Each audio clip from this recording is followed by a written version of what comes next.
Assalamualaikum dan salam sejahtera. Buletin Pahang edisi malam 17 Julai 2021 bersama saya Azmaidi Abidin.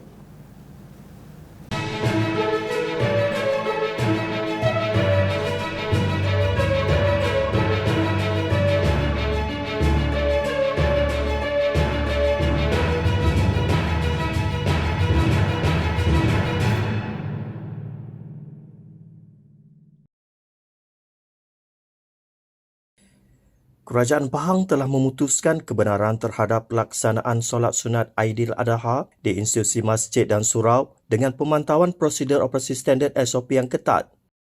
Pengerusi Jawatan Kuasa Hal Ehwal Agama Islam dan Pendidikan Negeri Pahang Yang Berhormat Datuk Seri Syed Ibrahim Syed Ahmad berkata, kerajaan dengan kerjasama beberapa agensi pengkuasa terlibat akan membuat pemantauan di lokasi-lokasi terlibat dengan ibadat sunat Hari Raya Aidiladha dan juga ibadah korban.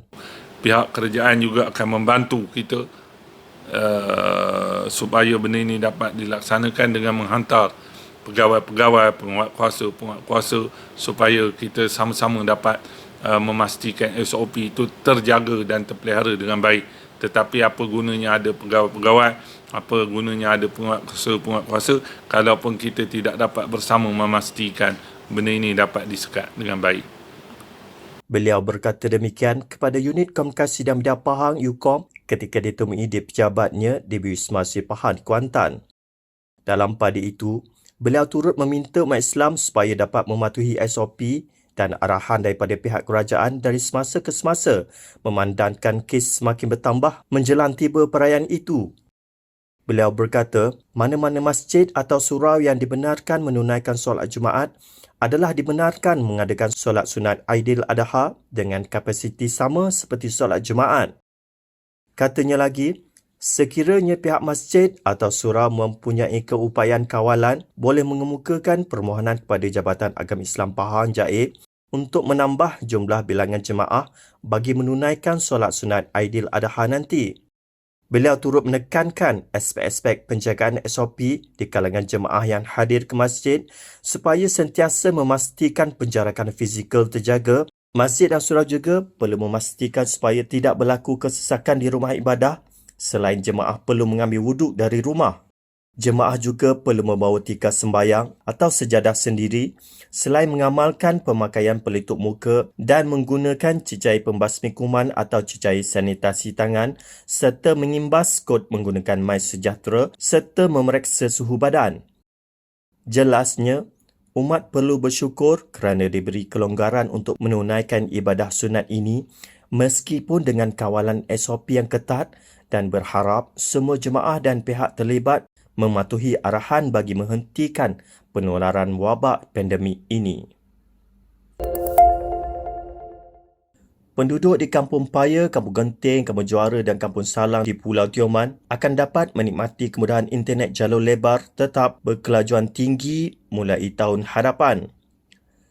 Pengerusi Jawatan Kuasa Sains, Teknologi, Inovasi, Komunikasi dan Multimedia Negeri Pahang Yang Berhormat Datuk Haji Muhammad Fakhruddin Muhammad Arif berkata, kerja-kerja pembinaan dijangka bermula pada suku keempat 2021 melibatkan kerja-kerja sivil seperti pemasangan kabel gantian optik sejauh lebih 40 km dari seluruh Pulau Tioman. Katanya lagi, perkhidmatan jalur lebar tetap yang dilaksanakan ini akan menggunakan kemudahan tersedia daripada projek fiber optik dasar laut sejauh 74 km yang menghubungkan Kuala Rompin dengan Kampung Tekek di Pulau Tioman dan telah siap sepenuhnya pada pertengahan tahun lepas. Selain itu, di bawah pelan jaringan digital negara Jendela yang dilaksanakan bersama MCMC dan Kerajaan Pahang, sebanyak 16 menara telekomunikasi baharu telah dirancang untuk dibina di Dewan Negeri Tioman di mana pembinaan akan bermula pada suku keempat 2021 dan dijangka siap sepenuhnya sebelum pertengahan tahun 2022. Pada masa yang sama, usaha tambah baik kualiti liputan jalur lebar muda alih juga turut dilancarkan di mana sebanyak 35 stesen pemancar sedia ada di dalam Dewan Negeri Tioman termasuk 8 di Pulau Tioman akan dinaik taraf 2G, 3G ke rangkaian 4G yang lebih baik. Jelas beliau lagi, bagi perkhidmatan jalur lebar tetap, selain daripada pelaksanaan projek di 4 kampung yang telah dibincangkan, sebanyak 2,298 premis di dalam Dewan Negeri Tioman sedang dinaik taraf dari rangkaian internet berasaskan tembaga ke rangkaian berasaskan jentian optik bagi capaian jalur lebar yang lebih laju dan stabil. Sebelum itu, beliau bersama Ahli Dewan Negeri Tioman Yang Berhormat Datuk Seri Haji Muhammad Johari Hussein yang juga pengerusi Jawatan Kuasa Sumber Manusia, Belia Sukan dan Badan-Badan Bukan Kerajaan Negeri Pahang telah diberi taklimat pelaksanaan kesemua projek ini oleh Wakil Agensi Pelaksana Telekom Malaysia yang dikawal sela oleh MC-MC Negeri Pahang semalam. Sementara itu, beliau berkata, Yang Amat Berhormat Menteri Besar Pahang Datuk Seri Haji Wan Rosli Wan Ismail sentiasa mengambil berat dan memudahkan usaha semua pihak terlibat dalam melaksanakan kerja-kerja pembangunan telekomunikasi dan internet di pulau peranginan terkenal negara ini termasuk di seluruh negeri Pahang juga. Kes COVID-19 di Pahang kembali mencatatkan penurunan kepada 317 kes pada hari ini berbanding 382 kes semalam. Berdasarkan maklumat daripada Jabatan Kesihatan Negeri Pahang JKNP, Kuantan daerah paling tinggi iaitu melibatkan sebanyak 146 kes, diikuti Temerloh mencatatkan sebanyak 34 kes. Selain itu, Bera mencatatkan sebanyak 32 kes, Bentong 31 kes, Pekan dan Lipis masing-masing 22 kes, Maran 15 kes, Cameron Highlands 8 kes, Jerantut 5 kes dan masing-masing 1 kes di Raub dan Rompin. Pada hari ini juga terdapat satu kluster baru iaitu kluster Rantau Melur yang melibatkan daerah Jerantut sehingga kini telah mencatatkan sebanyak 7 kes positif COVID-19. Sementara itu, semua masyarakat perlu bersama-sama dalam usaha mengawal penularan jangkitan COVID-19 ini kerana tanpa kerjasama semua pihak, usaha ini tidak akan membuahkan hasil yang diharapkan. Sebanyak 13 lokaliti di daerah ini dikenakan Perintah Kawalan Pergerakan Diperketatkan PKPD bermula esok sehingga 31 Julai ini. Timbalan Perdana Menteri Yang Amat Berhormat Datuk Seri Ismail Sabri Yaakob berkata, pelaksanaan PKPD itu selepas sidang khas Majlis Keselamatan Negara MKN yang meneliti pembentangan Kementerian Kesihatan Malaysia KKM. Katanya, keputusan itu dilaksanakan selepas mengambil kira penilaian risiko serta trend jangkitan COVID-19 di 13 lokaliti terbabit.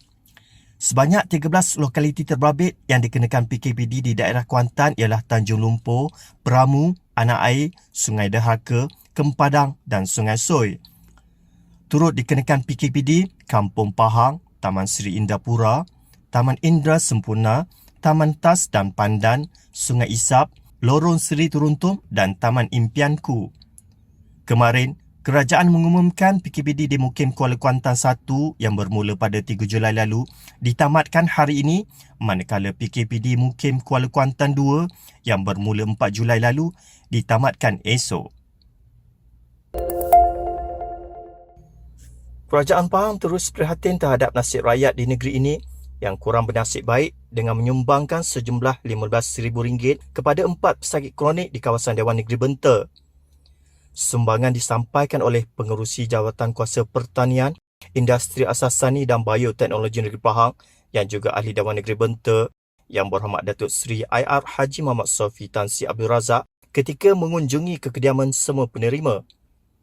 Yang Berhormat Datuk Seri IR Haji Muhammad Sofi berkata, setiap pesakit diberikan cek bernilai RM3,000 dengan jumlah keseluruhan RM12,000, manakala seorang lagi penerima mendapat bantuan memperbaiki rumah juga dengan amount yang sama. Bantuan ini diberikan kepada semua penerima yang memerlukan, terutama mereka yang menghidap penyakit kronik yang pastinya memerlukan rawatan khusus. Beliau berkata demikian ketika dihubungi Unit Komunikasi dan Media Pahang UKOM. Penerima bantuan pesakit kronik ialah Encik Hashim Munab dan Encik Yap Yuan Heng dari Taman Seri Jerkoh Benta, Encik Bacit Salim dari Kampung Sama Benta dan Puan Zabedah Abdul Hamid dari Kampung Cat Benta. Manakala penerima bantuan untuk memperbaiki rumah pula ialah Encik Subramaniam Atimulam dari Taman Sama Jerkoh Benta. Beliau berharap bantuan daripada kerajaan negeri ini akan dapat membantu meringankan beban terutama penerima ketika pandemik kini. Majlis Tindakan Sosial Pahang MTSP giat menggerakkan sukarelawan mereka untuk sama-sama membantu orang ramai dalam melakukan urusan di Pusat Pemberian Vaksin PPV di negeri ini. Naib Pengerusi 1 MTSP, Encik Muhammad Farid Muhammad Noor, setakat ini sukarelawan MTSP di daerah Kuantan sahaja dianggarkan seramai 100 orang dan mereka ini ditempatkan di Pusat Pemberian Vaksin PPV untuk membantu memudahkan urusan pemberian vaksin di pusat-pusat berkenaan. Selain itu juga, sukarelawan MTSP juga turut membantu dalam proses pendaftaran vaksin di kawasan pendalaman dan turut bertemu masyarakat bagi meyakinkan mereka untuk menerima vaksin. Beliau berkata demikian ketika dihubungi oleh Unit Komunikasi Media Pahang, UKOM hari ini. Sukarelawan MTSP juga turut sama membantu dalam proses sanitasi awam seperti yang dilaksanakan di masjid-masjid sekitar negeri Pahang. Menurut beliau lagi, dianggarkan keahlian sukarelawan MTSP di seluruh Pahang sudah mencapai angka 700 orang dan akan bertambah lagi dari semasa ke semasa. Sekian Buletin Pahang edisi malam bersama Unit Komunikasi dan Media Pahang. Ikuti Pahang Media di Facebook, Instagram, YouTube dan Twitter. Teruskan bersama kami dalam Buletin Pahang edisi pagi untuk berita-berita terkini di Pahang. Assalamualaikum.